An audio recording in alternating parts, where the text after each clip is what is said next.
Reprenons les choses au départ. Il faut savoir que l'Algérie était très hostile à cette intervention au Mali. Pourquoi? Parce que les Algériens considèrent que le Mali est leur arrière-cour, est une chasse gardée et qu'ils y mènent leur propre politique. De toute façon, même s'il y a une coopération entre services français, services algériens, il y a une hostilité, une concurrence non déguisée qui est connue.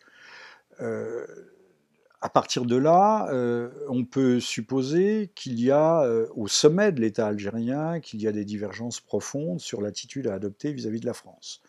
Les politiques ayant décidé que on ne peut pas s'opposer totalement et catégoriquement à l'intervention française, sauf à se déjuger au plan international, et qu'à ce moment-là, il fallait l'accompagner. D'autres, qui au contraire sont beaucoup plus catégoriques, veulent absolument se démarquer de l'action française. D'ailleurs, les frontières algériennes ont été fermées, sécurisées, et dans la crainte d'ailleurs, et pas seulement par un souci passionnel, par simple ressentiment, mais dans le cadre d'une véritable vision stratégique qui veut tenir l'Algérie à l'écart d'un conflit qui pourrait s'étendre régionalement parlant. Et ces gens, n'ayant pas d'autres moyens pour faire pression sur le pouvoir central algérien. D'ailleurs, vous noterez que le président Bouteflika est totalement absent du débat. Il n'est pas intervenu depuis le début de la crise. Eh bien, ces gens n'ont pas trouvé d'autres moyens pour faire pression sur le gouvernement algérien et rompre ce consensus contre nature à leurs yeux avec la France que de déclencher cette crise, cette prise d'otage pour forcer la main à ceux qui, au sein du pouvoir algérien, de la classe dirigeante, sont favorables à une certaine forme de collaboration, de participation à l'action française, notamment en autorisant le survol du territoire algérien.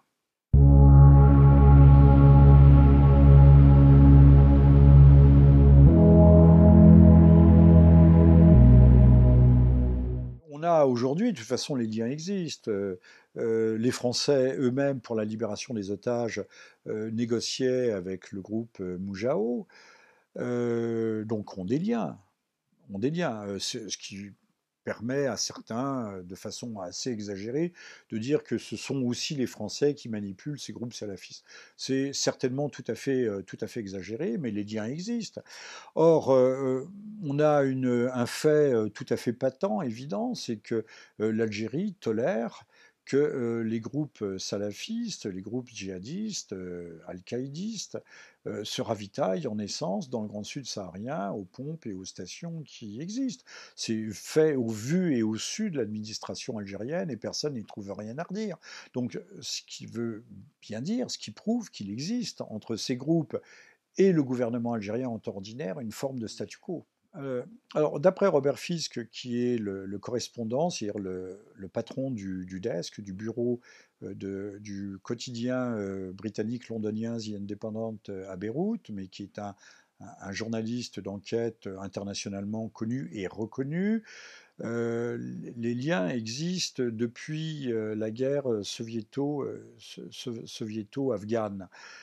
Toujours est-il, d'après Fisk, que c'est à la demande des Russes, des Soviétiques, que l'Algérie aurait infiltré un certain nombre de ses agents.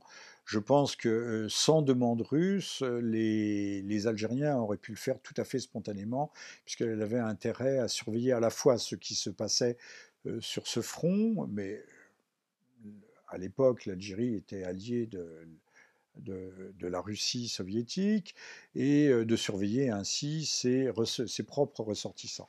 Toujours est-il que, toujours d'après Robert Fisk, à la fin de la guerre soviéto-afghane, les djihadistes étant revenus au bercail chez eux,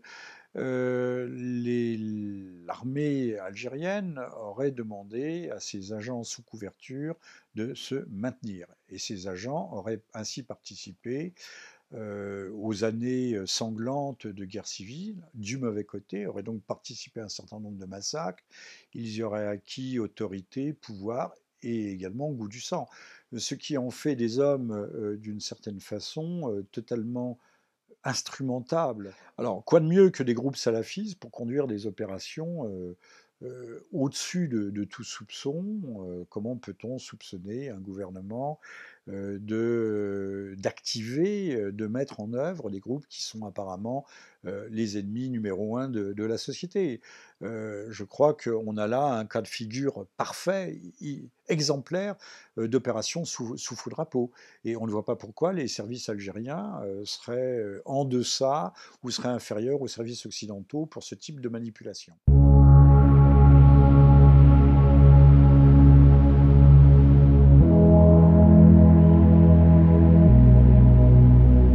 Lors de la guerre libyenne, qui est une guerre qui a duré longtemps, qui a fait beaucoup de morts, 140, 150 000 morts, donc pour éviter un bain de sang, nous en avons créé véritablement un. Mais il fallait en finir et le pouvoir résistait. Les choses ont été très difficiles. Le pouvoir de Kadhafi s'appuyait sur des troupes mercenaires, notamment des troupes touaregs.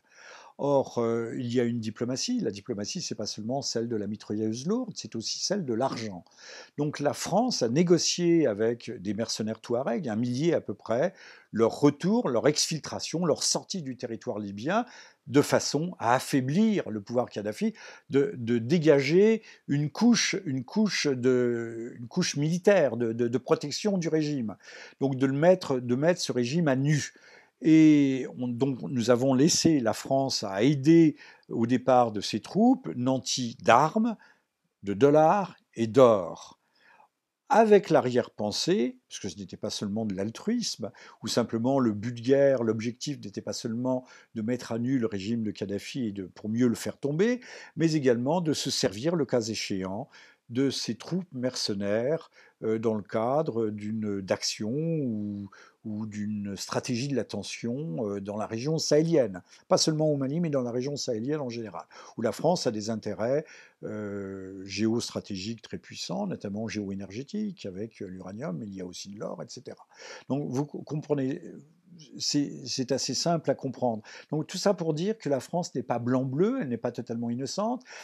Ses liens avec les groupes salafistes sont réels, et le cas échéant d'ailleurs, elle a négocié avec eux pour la libération des otages, avons-nous dit, mais le cas échéant, les choses sont beaucoup plus complexes qu'on ne le dit de prime abord. Il faut se situer dans un rapport dialectique d'opposition, ami-ennemi, mais qui est en permanence fluctuant.